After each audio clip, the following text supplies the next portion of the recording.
adjusting your numbers in uncertain times. This is where we're kind of getting into the numbers, and then I'm going to jump on my calculator and kind of show you how I look at things.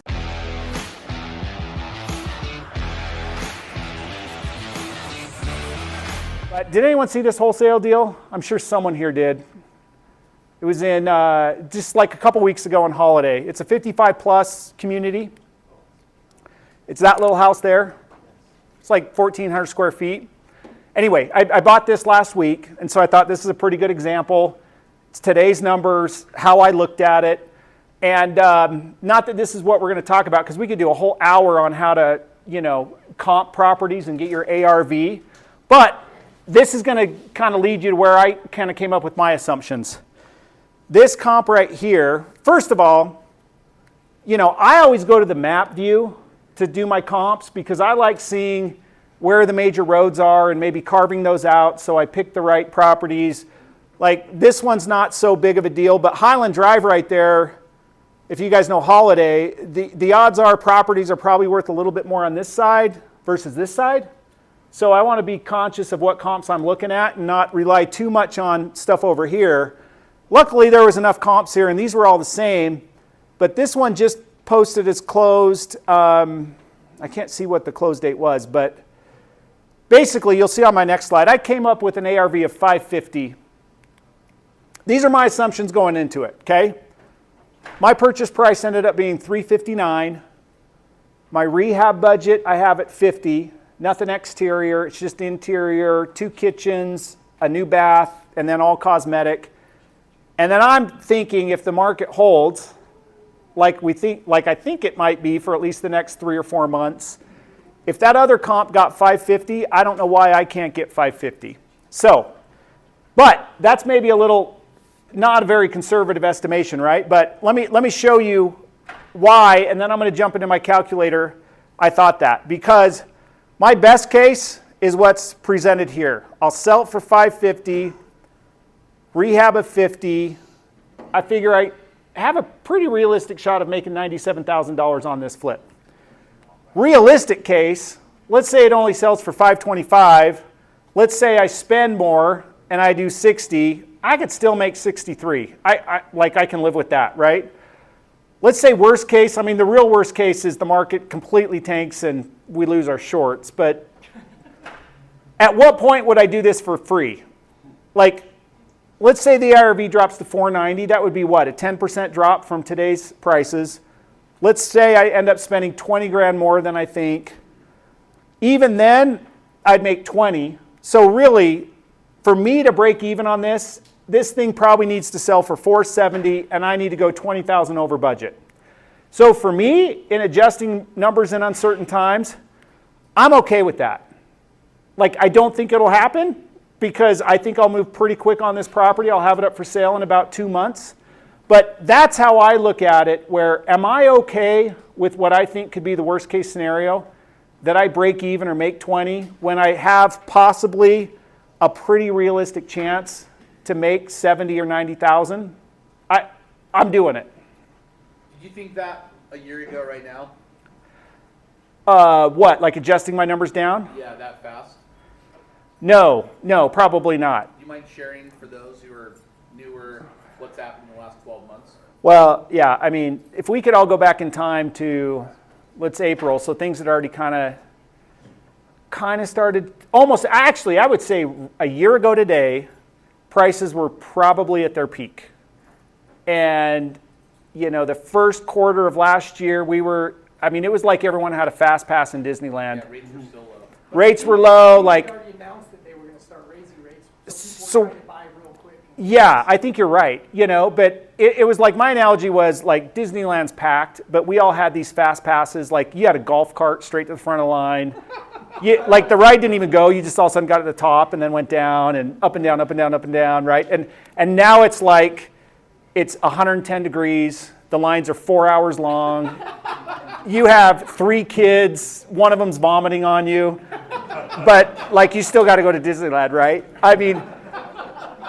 I think we all kind of lost our minds a little bit because it was so easy. You could screw up on your numbers. You could screw up on your assumptions. And it didn't matter because time saved you. You know, the market was appreciating so fast that whatever the cost of your hard money was, it's almost like the appreciation outpaced the interest, right? And so now we're kind of back to being like, oh, okay, so what happened the last 12 months as far as I see it? I mean, I definitely saw in most neighborhoods from the top prices, they dropped 20 to 30%, you know, depending on where you were at. So if this was my assumption, if this was my assumption last year, say I bought this in April of last year, the reality is, and I had this happen, I bought a couple properties in May of last year and I lost between the two of them $150,000. But that number's probably 470. You know, it probably dropped 20% over there. I probably wouldn't have spent too much more. So this would have been a break even, lose money for me. So maybe we're all gamblers a little bit, like we're doubling down, right? But anyway, yeah, that's why I think it's so important right now to just be super realistic about the numbers you can control and then adjust for what you can't control, like your ARV. And I'll talk about it here in a minute. But I hope this isn't too confusing. Go ahead, Steve. What? Okay, you buy a house to flip today.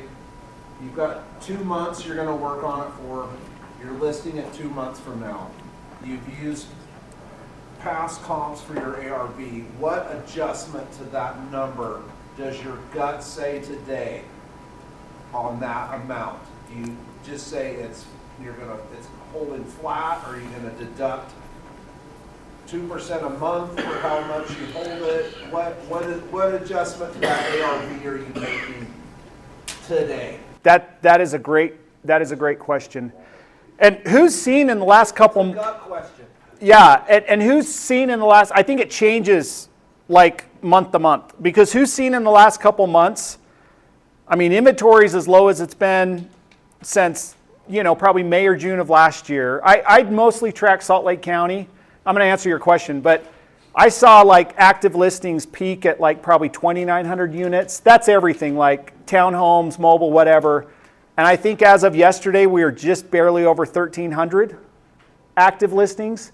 Rates have, I mean, Matt would know better than I, but rates seem to not be as crazy as they were for the last half of last year. I mean, I have borrowers and seeing stuff sell at multiple offers, you know, if it's priced right. So I kind of feel like at least right now, the market's kind of stabilized a little bit. So if I'm assuming now, I'm going to be like, well, if inventories stay low, maybe we got a 4 or 5 month window where there might not be too much volatility. So maybe you don't need to estimate your ARV to be too much lower. But I would say in general, I'm saying, you know what, we might see over the next 12 months 5 to 10% more, or it might hold steady. But if you figure it's going to drop a little bit, I think that's a safer assumption. You'll only benefit, right? Like if, going back to this, if I'm thinking, you know what, we may hit 500, but say I stick to my 50 because I can control that, you know, yeah, maybe I make 40. It could have been 90, but heck, that's still pretty good, you know, to keep playing the game. Now, I do believe I've always been kind of like a volume player. It's like buying stocks, dollar cost averaging. I've always kind of believed in staying active in the game. I bet you I lose on 1 in 10 properties because I'm doing a lot. And you maybe don't always analyze everything as well as you should, or you buy too high and you sell low. But then on the flip side, when you're buying when you don't know it's low and then you sell when it's high, you kind of like, I figure I make way more money on 15% than I should. I probably lose money on 10, and I probably do about like I thought on the rest of the 80. And so when you lose money, like, is there like a trend you find that you're like, okay, this is where I'm missing, or is it just kind of like, oops? That's a great question. I'm going to hit on it in a little bit, but it's a factor. One, last year for all of us, it was a factor of the market, right? If you bought in May or April, you know, and then sold in December, like that's like the classic buy high, sell low. Like that's not what you want to do, right? Even if you can control everything you can control, like your rehab, your time, your cost of money. The other times where I've lost money doing flips is I didn't have the planning, the resources to do as many I was doing at the same time. Like I was doing 10 and I really should have been doing 4. but you just get so excited, like, I got another one, I got the money, let's go, and so, okay, I'm going to probably run out of time to do what I was thinking, but if you scan that, if this is helpful, if you scan that QR code, it should take you to this live calculator on Google Sheets, and I think I've locked it so you can't screw it up. You change the numbers in red, and then I have a YouTube video embedded in that Google Sheets link that it's about 15 minutes, and I was going to do it now, but I'm going to run out of time. Watch that, and you'll see how I use it. But I use this 4 or 5 times a day. Know how to do the math, and then know why the assumptions are what they are, and then otherwise you can rely on this. Go ahead. Is your estimated rent an estimated payment in case you can't flip it? Exactly. Yeah. So I subscribe to the Rentometer Pro so I can get, as updated rent comparables that are realistic. And then this is sometimes more for me on the lending, so I can kind of go, this payment's based off of my loan amount. So I'm like, if this goes bad and we have to keep it as a rental, does it kind of pass that test? So, and you can reach out to me if you're like, man, that calculator, I can't make sense of it. But I think give it a minute. And for me, like, it's kind of bass-backwards because I kind of made it over the years and it makes sense to me, But it's, at the end of the day, let's go back. It's got your ARV, your purchase price, your profit, your rehab, your hold time, your cost of money. It should have all the variables that would change, and then you can rely on it. Go ahead, Ben. So are you charging 0 points and 9.5% interest, or is that what you're paying? You know what? This, I want to do a real example. This is the deal I just bought. So that's what you're paying. So that's what I'm paying. Yeah, that's what I'm paying. That's what I'm paying. So that's where I got that 97. So if these assumptions hold true, I hold it for exactly 6 months. I pay a BAC of 3%. I negotiate 1% in concessions. If I do everything, account for, the buy, the sale, the interest carry, I'm making $97,000. So anyway, okay. Okay, so let's review a little bit, adjusting your numbers in uncertain times. Add sensitivity to your already realistic ARV. Going back to Steve. So I'm using the last 100 days of comps right now. Normally you'd go back 180. I mean, if you're going back and still, like wholesalers, Blaine, no offense, but you still see some wholesalers pulling comps from like April of last year to justify, not Blaine, other guys. Use the last 100 days, and then to Steve's point, maybe drop it 5%, and be realistic. And your rehab. Who here tracks what they spent on the last house in each category and reflects back and sees why? Man, I didn't do that for years. And that was another reason why I lost money is we'd do so many houses, we'd walk through and be like, oh, Windows 10, it's 50. And then we get done with it, it was like, well, that was 80. Why? Because we were being stupid and lazy. We were just kind of being a little cavalier about it, like, oh, kitchen's 7, and then you're doing it on your hand. You lose track. It's like, well, was that 40 or 50? Oh, that's the number, and it's like, yeah, you got to keep track. Watch mortgage rates and affordability. Obviously, that's huge. If rates jump back up, like what we saw last year, affordability is a big issue. Inventory, both macro and micro, like down to the neighborhood that you're in, watch it because that's huge. You can see trends and then maybe even break it down more. If you're doing like a newer house, look at comps just for newer houses. If you're in Rose Park, look at Rose Park. Look at what people are looking at and what the inventory is there. This I think is big, and I think we've seen this. Jordy's had experience with builders, but if you're maybe doing spec homes, like I would be terrified to be doing a spec home if I'm out competing with a bunch of other builders that have the capacity to blow through inventory and reduce prices if they need to. Now I say that, and Adam and I are building 10 townhomes, but we're, I think, pretty insulated because we're basically in Glendale. We're really only competing with ourselves as new product. So you know, who are you competing with? Is it Rose Park type neighborhoods, or is it Eagle Mountain, where there's so much other potential for building and other builders to be out there? Who's seeing this right now? Who's benefiting from a really lousy remodel trying to get top ARV? You can't do that anymore. Could you do it a year and a half ago? Yes, because you were the only house in the neighborhood for sale, and there was so much demand that people just overlooked the quality of the remodels. So that is another important thing is don't shortchange your rehab. Okay, this is the other part of numbers that is also so important. Is there emotion in numbers? Yeah. Not really. 1 + 1 = 2, right? But there is. We are humans. We're not robots yet. I think maybe in 5 years we will all be virtually doing it, you know, or whatever. But who here's paid too much for a deal because they wanted to beat the other person, not make their numbers work? Right? That happens. If you can be disciplined with your numbers and your assumptions, you got to at some point. It's a flow though, because on the flip side, has anyone spent too much time analyzing, and not doing it, and then watch someone else do it and absolutely crush it, right? So it's a fine line, Steve. It kind of sometimes goes back to your gut.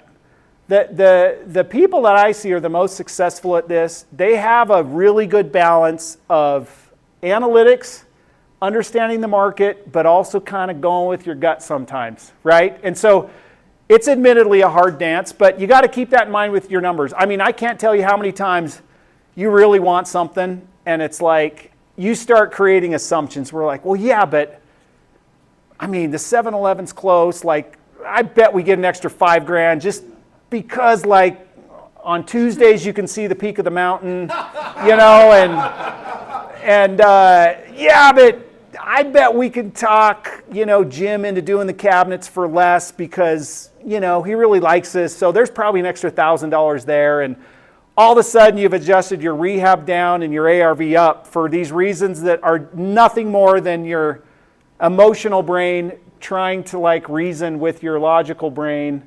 And what ends up happening, you lose money. When you're lending money to people, do you check their ARV? Oh, all the time. In fact, I prefer if they don't tell me what they think. And who's here been in a partnership or something where I had this happen all the time with my old partner. We'd just be moving too fast, and I'd be like, "Hey, we got this deal lined up. I think it's a $170,000 ARV. I think it's a $50,000 rehab. What do you think?" And he's moving fast, and he's like, "Yeah, that sounds right." You're validating each other. We're validating each other. So if you're relying on someone else to help you comp properties, don't tell them what you think. And so when borrowers send me stuff, I try to just like not look at what they think and just be really unbiased myself. And I know as a lender, I'm going to probably discount it naturally a little bit more than they would. But I should have put that in my slides because that's a great point. Don't be influenced by partners or whatever. And sometimes I'll say, you know, I don't think, like I just had a loan pay off and I'm like, holy cow, they sold that for like $100,000 more than I thought, you know?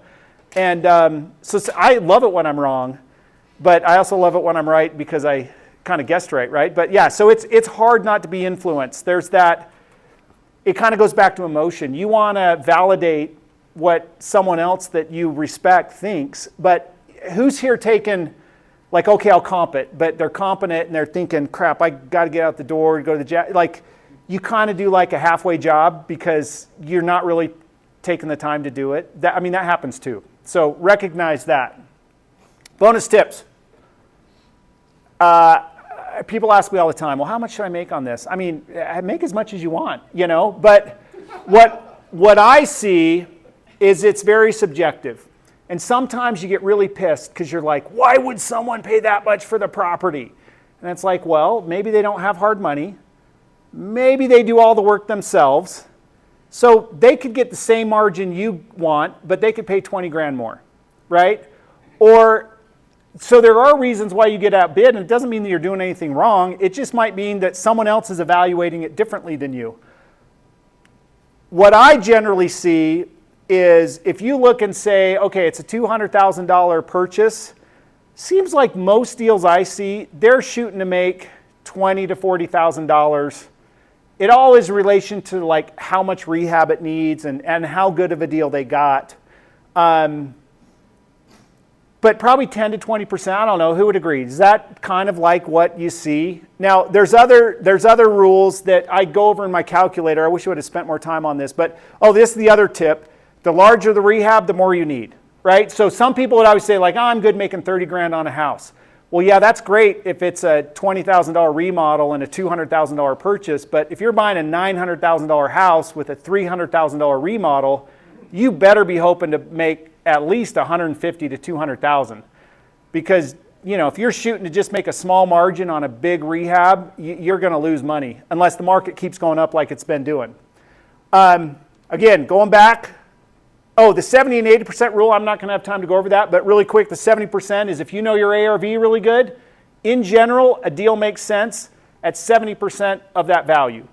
I would say a deal always makes sense at 80% of ARV minus your rehab number, which again, why that ARV and rehab assumptions are key. The 80% rule again is 80% of the ARV minus the rehab.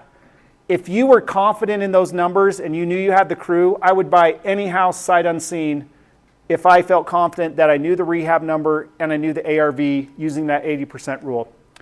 What works for one at a time might not work for 4 or 5 at a time. I kind of mentioned that. You might have your system dialed in really well for doing 1 or 2 houses, but those assumptions need to change if all of a sudden you're doing 5 or 6. Okay, really quick, I'm wrapping up. I'm a big believer in personal development. Again, Matt Atkinson introduced me originally to Strategic Coach, which then got me into Genius Network. I go to as many of the RIAs as I can. Ted Lasso's amazing if you haven't watched that. Anyway, feed yourself with positive stuff every day, because what goes in your head is super important. And this is what I want to end on really quick because I'm out of time. A couple weeks ago at my Genius Network meeting, I had the opportunity to hear from Earl Nightingale's widow. She's 83 years old now. And she reminded us of The Strangest Secret. Who here remember listening to The Strangest Secret? Okay, this is awesome. If you guys do anything else after learning about the numbers, Google The Strangest Secret in the World. This was recorded in 1956. He was one of the original personal development guys. But it kind of goes back to what Soul Pancake said at the start, is there's no competition in this world if we create. There's no competition if we just believe in our heads and we are always going towards a worthy goal. And I love real estate because it's measurable, it's trackable, you can get better at it, there's variety to it. And so I'd encourage you to check out That Strangest Secret. And I think I'm out of time, and I appreciate you guys having me tonight. And I'm always available. Hit me up after if you have questions or whatever.